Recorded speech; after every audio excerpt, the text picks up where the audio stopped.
Hey, so I want to make a quick video because I keep getting questions specifically about the coloring here on the pricing. So what we're showing here, as I look at each of these individual tickers, if I'm looking at the SPY or the Qs, the reason why the price here for would be red specifically for like the SPY is that it's going to be at the higher part of its range. I should actually change this red to be more reflective, I guess.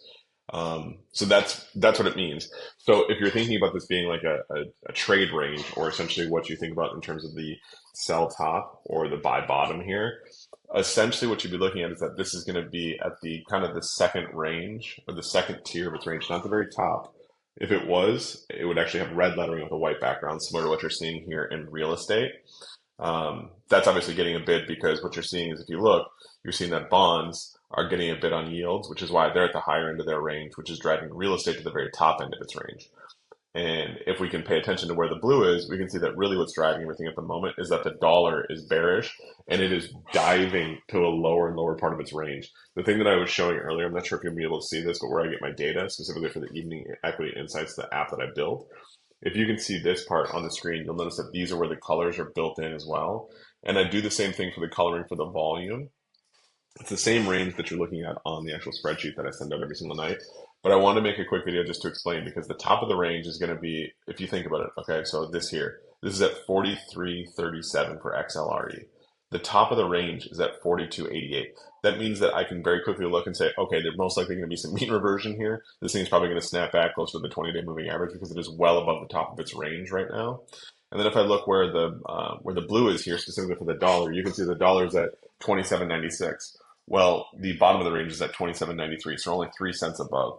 Now, I'm expecting that you're going to continue to get lower lows. You're going to keep going further and further down because the way the dollar's been acting recently, it's been very, very bearish, and you're getting lower lows in the range, which is a signal that the trend will continue and that the momentum is really starting to take over when the trend is actually forming. If we're looking at other things that exist here, like we've got oil here in USO and the OILK, just two ETFs I like to track.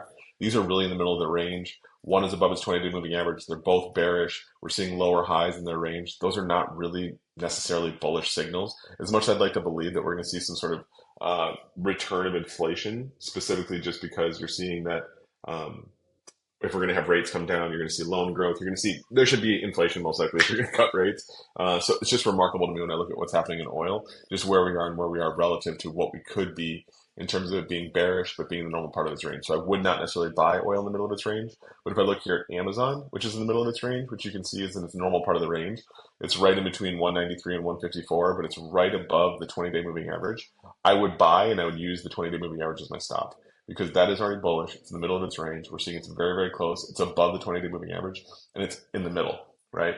That's what I would look at. I wouldn't buy XLRE. I probably would actually sell a little bit. If I wanted to buy anything down in the actual, in the sectors, I probably would end up, this would be a risk, I would take tech. The reason why I would take tech is because it's currently at 59.80, but the 20-day moving average is at 58.86. You're just above, you're about $1 above. And it's not bearish, or it's not bullish at the moment, but it could definitely flip bullish very quickly. And you can see that we're still got a little bit of room to the top of the range. That would be what I'd be paying attention to if I'm using this. And that's why I want to make just kind of a quick video kind of explaining how to use the legend and what the example of the colors are. Because I got some questions and I can see that it is confusing since I didn't break it down earlier. But let me know what you think. I think this is a great tool. As always, you can always go to gumroad.com. You can look for the actual the Evening Equity Insights.